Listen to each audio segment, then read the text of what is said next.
So in a rapid digitization economy, right, and we're not just talking about key enterprises, big banks or big enterprises, we're talking also about the SMB market. With the high density, like I just came in from the airport, now everything can be all passportless, right, using QR scanner. I think that's another example of how digitization is taking place. But that also comes with the threats, because more digitization means more cyber threats. So if you were to ask us to predict for 25, nothing will pretty much change from 24. There will still be a lot of brute force attack, right? Where it's going to be targeted, and people will go all the way till a breach is completed. That'll be one. The proliferation of devices, when we're talking about IT going to IoT, so on and so forth, everything going digital will also increase the attack surface. So the numbers of malware that we see, the number of attacks that we see is definitely going to increase, unfortunately, in 2025. Persistent threats, for sure, that like I mentioned, nothing will stop there. More and more higher worth ransomware. We also see the uptake of ransomware happening in India.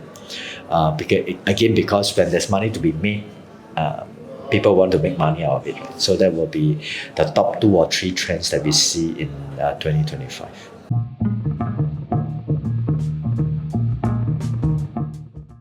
So AI, Gen AI, I think it's a force that we cannot deny anymore.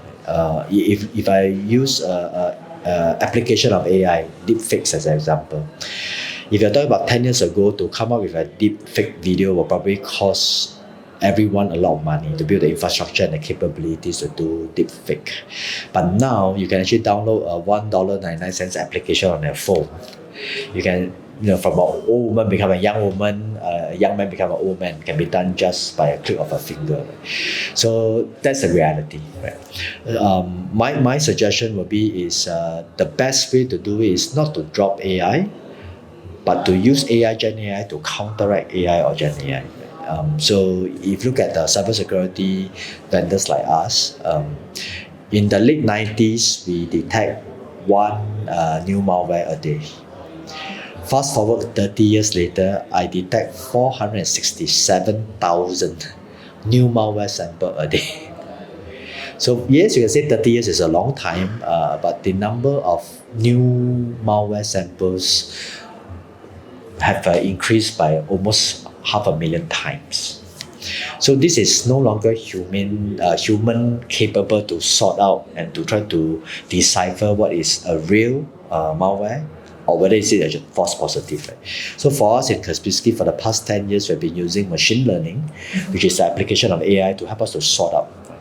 But that doesn't mean that human are no longer important. That will be there. We still have our malware analyst team. For those samples that the machine can't determine whether is it a real malware or false positive, then we'll pass on to the human team or the expert team. Then we'll do further in-depth analysis to determine that. But again, that's another example of application of AI or Gen AI on the defender side.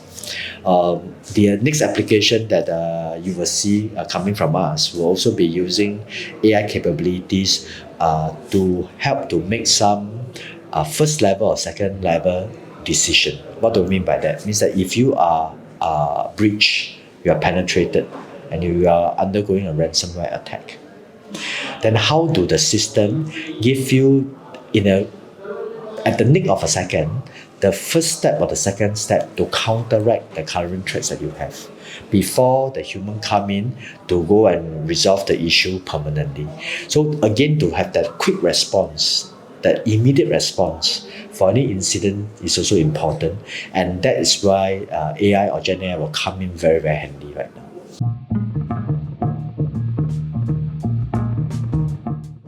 Spot on, right? So we are born an antivirus company, and that is still going to be the basis and the base of any cybersecurity framework or architectural design. Right? So when you have an antivirus or you have anything to protect endpoint, that's what we call the protection. We protect. But there will be the other two important parts that you also need to consider. One part is the prevention. Right, prevention is always better than cure. Then how do you prevent? And that's where we are now also more than 10 years in the business of our threat intelligence business. What do you mean by threat intelligence? It means that you are able to look at indicator of compromise, indicator of attacks, or even chatter in the dark web, whether any bad things is coming your way. So with the right threat intelligence, you sometimes a lot of bad things can be prevented. So having the right intelligence, having things even before the actual attack has happened, will increase your chance of blocking it. So that's the prevention part. So I talk about protection, prevention, but you also need to talk about the reaction part. So we have this big term that we always use, assume breach. You need to assume that in a scenario where you have been penetrated, you are being suffering from a ransomware, so on and so forth. The question in terms of reaction will be how fast do you react? Or even if the intruder is really inside your network, inside your system, how do you prevent there's no data loss? Because if you break into a house and you never get to steal anything, you never get to get anything, right? So moving from just purely protection to move towards prevention and to be able to do a quick reaction, a quick response, I think this comprises of what Kaspersky is doing today. And I think this is also important for any cybersecurity partner or any of the ecosystem players to think beyond just protecting. This is important, this is fundamental, but the other two parts is equally important today.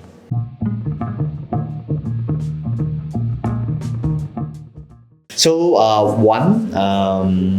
it's going to be so strict right now, and I would say the new DPDP laws are very similar to all of international standards. Two things will happen quite quickly. One is tiering of data. Means that in any big enterprises, in many banks, telcos that handle customer data, will start to tier what is important and what is less important.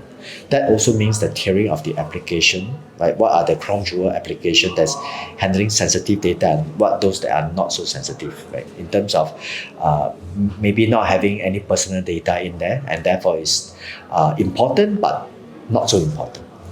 That will then lead to what we believe in the movement of data coming back to on-prem. Right. Of course, in order for you to have rapid digitization, really important for you to move to the cloud. And don't get me wrong, we have cloud solutions, and we also believe cloud is also a good way for certain profile of customers because it's faster, it's easier to implement. But is it necessary for all enterprises to move all data to cloud? I don't think so.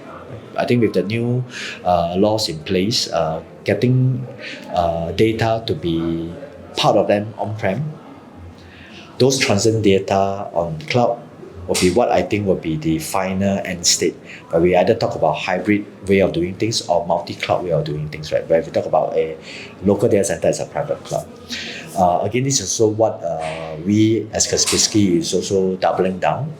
We have launched a lot of new capabilities, from network traffic analyzer to NDR, network detection and response. Our new XDR platform we have done. Our new Kuma, which is our SIEM solution, right, to help to enhance or help the customer even to build a SOC. And our new EDR capabilities, SD-WAN, container security, I can name all the stuff, right?